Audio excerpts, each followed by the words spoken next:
Hello guys. जी हाँ, हम लेकर आए क्लास 12 का फिजिक्स का जो आपका पेपर है वो यही तरीके का वहाँ पास मिलेगा, ठीक है ना। हम इसको सॉल्व करते हैं आपका टाइम न लॉस करते हुए। देखिए यहाँ पास दिया है A wire is stretched to double of its original length, the value of its resistivity becomes, यहाँ हो जाएगा 4 टाइम्स। कितना हो जाएगा? 4 टाइम्स। एक वायर को डबल स्ट्रेच करते हैं, ठीक है ना, उसको 4 टाइम्स हो जाएगा। The refracting angle of prism of refractive index under root 3 is equal to its angle of minimum deviation, the value of angle of minimum deviation is जो हो जाएगा वो हो जाएगा 60 अंश। कितना हो जाएगा? 60 अंश हो जाएगा। The unit of under root L C is where L is inductance and C is capacitance. तो आंसर इसका सी वाला हो जाएगा, सेकंड हो जाएगा। क्या हो जाएगा इसका? सेकंड हो जाएगा। The threshold wavelength of are photoelectric cell is lambda naught, work function of the cathode of some other cell becomes n times that of the first cell, then threshold wavelength for the other cell will be, हो जाएगा इसका answer number second हो जाएगा। क्या हो जाएगा? Second हो जाएगा, ठीक है ना। चलिए आगे दिया है, in order to pass 10% of the main current in a galvanometer of resistance R the required resistance of shunt should be, इसका राइट आंसर हो जाएगा R/9 हो जाएगा। क्या हो जाएगा? R/9। if the resistance 0 ohmmeter and milliammeter are x1 and x2 respectively, then हो जाएगा क्या आंसर हो जाएगा? फर्स्ट नंबर हो जाएगा, ठीक है ना। ये परफॉर्मा है आपका यूपी बोर्ड एग्जाम का परफॉर्मा है और इसमें बैक साइड भी। जी हाँ, आप इसको एक बार देख लीजिएगा और सॉल्व कर लीजिएगा, ठीक है ना। चलिए इसमें क्वेश्चन क्या दिया है?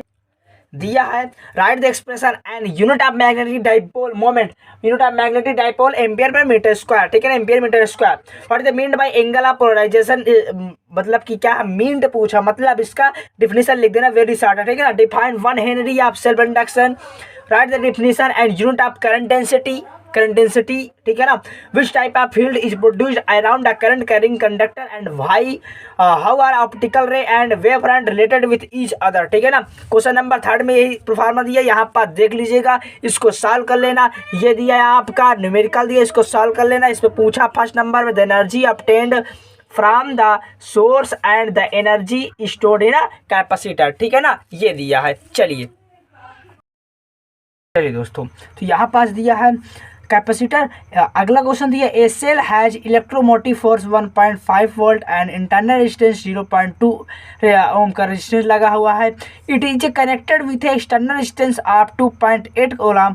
Calculate the potential difference across the open ends of cell and second number पूछा the current obtained from the cell, current obtained कितना होता है, ठीक है ना। चलिए अगला क्वेश्चन दिया, obtain the formula of the relationship of drift velocity and potential difference में रिलेशन पूछा dV/dr वाला, ठीक है ना, रिलेशन पूछा, ठीक है ना, इसको आपको निकाल लेना है। ओके अगला दिया है, find the ratio of de Broglie wavelength associated with a proton and an alpha particle having same kinetic energy, ठीक है ना। चलिए 4 नंबर दिया है, on which factor and how do the following depends. First number internal resistance of cell, अगला resistance of conductor, अगला दिए B number the equivalent capacitance of 20 microfarad by joining 2 capacitor of a capacitance C1 microfarad and C2 microfarad in parallel, if they are joined in series the equivalent capacitance is 4.8 microfarad, then find out the ratio of the capacitance C1 and C2, C1 greater than C2, ठीक है ना। अगला question सी number इसी तरह है, when the force acting between 2 parallel straight current carrying conductor, फायदा पूछा attractive निकलना है, रिपल्सिव एंड वाई रीजन में पूछा, ठीक है ना। एंड ऑब्टेन इट्स फार्मूला आपको राइट करना है। What is mean by resonant circuit, right it's required condition for LCR circuit, resonant circuit and expression for the frequency in the state of resonance, ठीक है ना, ये आपका है।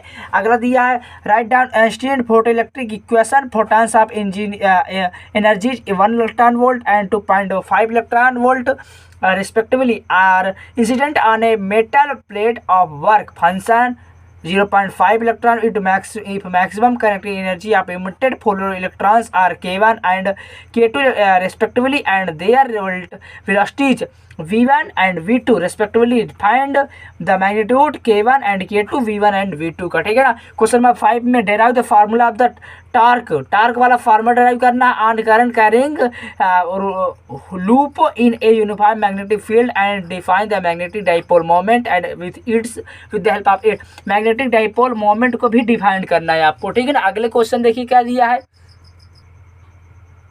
चलिए अगला क्वेश्चन दिया हुआ है आपका, explain refraction of light by Huygens wave theory when waves enter from denser to rare medium, ठीक है ना। ये आपका करना है। देखिए यहाँ पास प्रोफार्मा पूरा बोर्ड वाला उठा के लाए, ठीक है ना। आपको यही क्वेश्चन वहाँ पास देखने को मिलेंगे, आप इनको सॉल्व कर लेना, इंग्लिश मीडियम वाले खास तरह, ठीक है ना। इंग्लिश मीडियम के लिए क्योंकि हम बना के लाए हैं एक अच्छी सी आपको एक तैयारी, ठीक है ना। आप इस तैयारी को मतलब इस पेपर को एक बार सॉल्व कर लेना, यही प्रोफार्मा के जरिए आपको इसी तरह क्वेश्चन वहाँ मिलेंगे, ठीक है ना। चलिए अगला क्वेश्चन आप देख लेना, ठीक है ना। इसी तरह डी नंबर ई नंबर भी है। क्वेश्चन नंबर 6 में आर है, ठीक है ना, या 6 करो या गासला जैसे दिया है, फोर्स ऑफ अट्रैक्शन और repulsion between two static point charge, Coulomb's law हो जाएगा, ठीक है ना।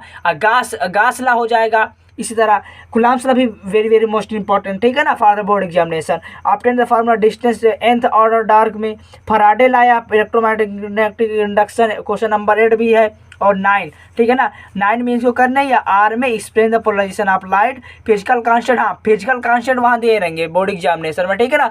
आप जैसे न लर्न हो तो फिजिकल कांस्टेंट बोर्ड एग्जामिनेशन में मिलेंगे, ठीक है दोस्तों। मिलते हैं नए वीडियो के साथ, जब तक के लिए आप इस वीडियो को एक बार देख लेना, सॉल्व कर लेना बोर्ड एग्जामिनेशन देने से पहले, ठीक है ना। मिलते हैं नई वीडियो के साथ, जय हिंद।